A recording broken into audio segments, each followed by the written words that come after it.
बहुत शुक्रिया। आपने अपने इंट्रो के अंदर माशाल्लाह बहुत जो करंट इशू था, जो करंट वकूआ है जिस पर आज हम प्रोग्राम कर रहे हैं, उसके मुतल्लिक आपने बड़ी अच्छी मुशफ़क़ मालूम। खान साहब, हमें मौजू की मुनासिबत से अब्दुल हमीद गुल साहब भी हमारे साथ मौजूद हैं, उनसे भी हम बात करेंगे। प्लीज जी, कंटिन्यू। गुजारिश ये है कि अगर आप मुझे मौका दें कि पाकिस्तान और अमेरिका गुज़श्ता 45 साल से लाज़िम मलज़ूम है।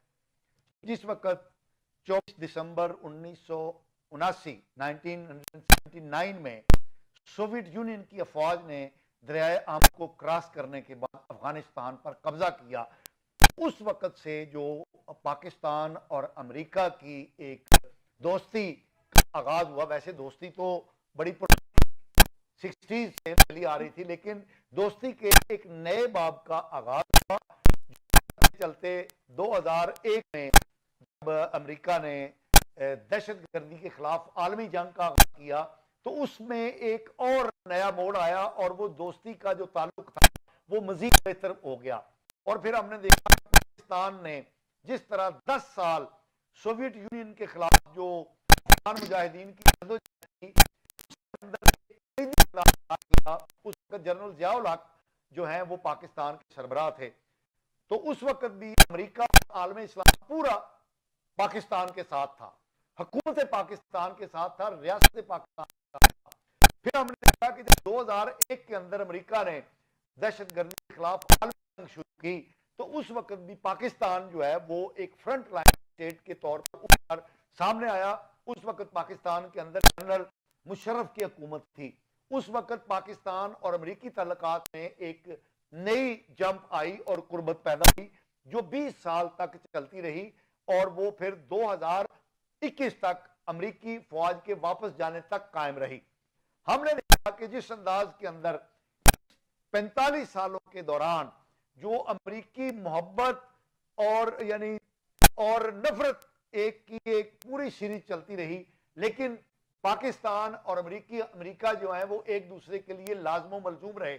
और आपने जिस चीज का हवाला दिया कि कुछ हमारे लोग जो है वो ये तासुर दे रहे थे कि ट्रंप आएगी और छुड़ाएगी, तो पाकिस्तानी हुकूमत भी इस परेशानी का शिकार थी कि ट्रंप के एक अनप्रेडिक्टेबल लीडर के तौर पर दूसरी मरतबा जो है वो अमेरिकी इक़्तिदार पर आए थे।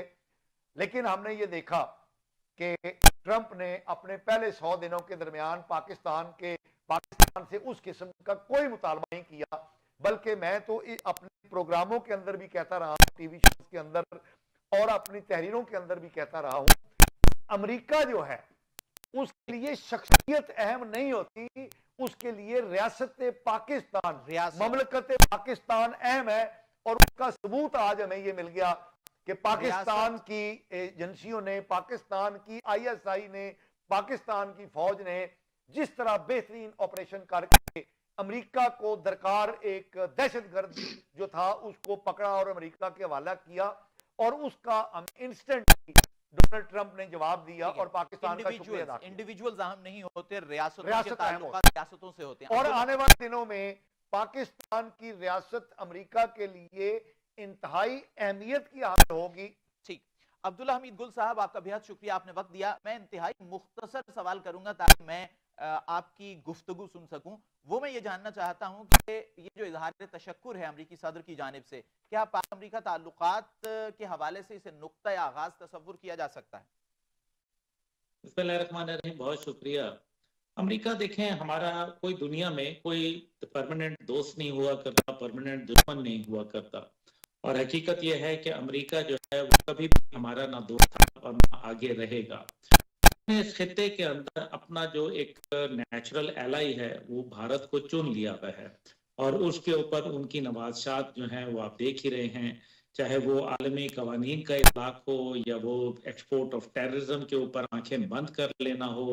कनाडा शोर मचाता रह गया, कनाडा के अमेरिका के अंदर खुद रॉ जो है वो मावरा अदालत कत्ल करने की कोशिश करती रही, फिर जो है वो उनका प्लॉट पकड़ा गया। और इसी तरीके से दीगर कश्मीर के अंदर जो जुल्म और सितम और इंसानियत तो मजालिम जो हैं वो उसके ऊपर दुनिया आंखें बंद किए बैठी, क्योंकि चाइना की मखाफत है और ज़ाहिर है चीन को न्यूट्रलाइज करने के लिए भारत का एक किरदार अमेरिका वहां इस खित्ते में बनाना चाहता है। अब ये तो बात होगी भारत के हवाले से, इसलिए हमें पता है कि 7वां बहरी बेड़ा कभी पाकिस्तान की मदद को नहीं आया था। बिल्कुल। और जब उन्होंने चाहा तो पाकिस्तान को उन्होंने विंटन तरमीम के जरिए काबू किया, तो कभी उन्होंने प्रेसलर अमेंडमेंट के जरिए पाकिस्तान को जो है आर्म ट्विस्टिंग की, कभी IMF को उन्होंने खड़ा कर दिया, और कभी जो है वो आपने देख लिया कि कुलभूषण यादव के मामले पे इंटरनेशनल कोर्ट ऑफ जस्टिस की जो नीम टाइप की जो उनकी, यानी कि उसको ना आप मुजरिम करार दे रहे हैं मुकम्मल, ना उसको जो है आप मुल्ज़िम जो है बरी-उज़्ज़मा करार दे रहे हैं, तो एक अजीबो-गरीब सूरत हाल है। इसी तरीके से बलूचिस्तान में जो दहशतगर्दी के वाक़ात जिसके अंदर इंटरनेशनल एजेंसीज और भारत मुलविस है, उसके ऊपर हमने जब यूनाइटेड नेशन में डोजियर दिया तो उस पर भी अमेरिका ने कभी कोई काम नहीं किया। और फिर अभी आपने देख लिया कि जिस तरीके से कश्मीर के ऊपर बिल्कुल एक सुस्त रवैया जो है वो रही, कारगिल के ऊपर रही, और इसी तरीके से कश्मीर के मामले पे तो अमेरिका ने आपको कभी भी जो है फैसिलिटेट नहीं किया। वो आपके स्ट्रेटेजिक पार्टनर हैं। ये लंबी तहरीर बांधने का मकसद ही यही था कि हम दोस्त नहीं हैं बल्कि स्ट्रेटेजिक पार्टनर हैं। जिस दिन हमारी स्ट्रेटेजी जो है वो एक जैसी होती है, हमारा दुश्मन एक होता है, हमारे मफादात एक होते हैं, हम इकट्ठे हो जाते हैं, वरना बसूरत दीगर जो है तू कौन और मैं खामखा वाली सूरत हाल होती है। अब अगर जो मौजूदा सूरत हाल में देखा जाए तो अमेरिका जो है वो अपना 7 से 10 बिलियन डॉलर का असला जो अफगानिस्तान में दानिस्ता तौर पे छोड़ गया था, ये कोई नादानिस्ता नहीं था कि कोई छोटी सी चीज रह गई, जहां मैं मोबाइल ले गया और चार्जर छोड़ गया, ये तो समझ आती है। लेकिन जानबूझ के इतनी बड़ी रकम जो है और उस असला जो है छोड़ के जाना, ना उसको तल्फ करना, ये एक दानिस्ता इकदाम था जो कि बड़ा वाज़ेह है। दोहा जो एकॉर्ड था उसके भी मुनाफी है। अब जो अहम तरीन बात है वो ये है, जाहिर है उन्होंने जिस तरीके से बाइडेन के ऊपर जो है कड़ी तनकीद की और बाइडेन को स्टूपिड प्रेसिडेंट कह दिया, जब उनकी और ज़ेलेंस्की के दरमियान में मुलाकात हुई तो उन्होंने बाइडेन इंतजामिया को बड़े आड़े हाथों लिया। और इसी तरीके से अब जो अफगानिस्तान के अंदर जो मामलात हैं उसके ऊपर भी उन्होंने बात की। अफगानिस्तान एयरपोर्ट के ऊपर जो है, काबुल एयरपोर्ट के ऊपर एक खुदकुश धमाका होता है, एक बड़ी बमबारी होती है और उसके अंदर 13 अमेरिकी फौजी जो है हलाक हो जाते हैं और 170 के करीब जो लोग हैं उनको जो है अफगानी शहरी जो है वो शहीद हो जाते हैं, मासूम लोग। नतीजा ये होता है कि अमेरिका की CIA जो है और अमेरिका की नेशनल सिक्योरिटी एजेंसी और FBI और दीगर इंटेलिजेंस एजेंसी जो दुनिया में उस वक्त वहां मौजूद थी और 48 ममालिक की इंटेलिजेंस एजेंसियां जो अफगानिस्तान में काम कर रही थी, उनमें से कोई भी उस दहशतगर्द को, उसके मास्टरमाइंड को नहीं पकड़ सकता। माशाए पाकिस्तान की प्रीमियर इंटेलिजेंस एजेंसी ISI और उसका एलीट विंग जो है वो उसको कानून की गिरफ्त में ले आता है।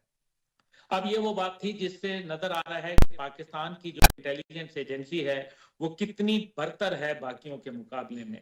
इसलिए अमेरिका के सदर जो है उसको तशक्कुर करते हैं पाकिस्तान का, रियासत पाकिस्तान का, हुकूमत पाकिस्तान का, और साथ ही साथ जो है वो ये भी इंतजार दे रहे हैं कि पाकिस्तान के साथ, जाहिर है उनको मालूम है कि अफगानिस्तान से अगर ये असला वापस लेके जाना है तो पाकिस्तान की मदद और ताउन के बगैर और उनके सिक्योरिटी जो हवाले से जो उनके जो पाकिस्तान के प्लान्स हैं उसको नजरअंदाज नहीं किया जा सकता। यही वजह है कि डोनाल्ड ट्रंप ने एक दाना डाला है पाकिस्तान की तरफ। इसमें कोई बुरी बात नहीं है, पाकिस्तान को इसका फायदा उठाना चाहिए। और उससे पहले अगर थोड़ा सा आप अभी चंद दिन पहले जब पूरी दुनिया पे पाबंदियां लगी हुई थी, अमेरिकन एड को रोका हुआ था, हर किस्म की फंडिंग रोक दी गई थी, तो उसमें $397 मिलियन उन्होंने F-16 की अपग्रेडेशन के लिए अमेरिका ने पाकिस्तान को दिए।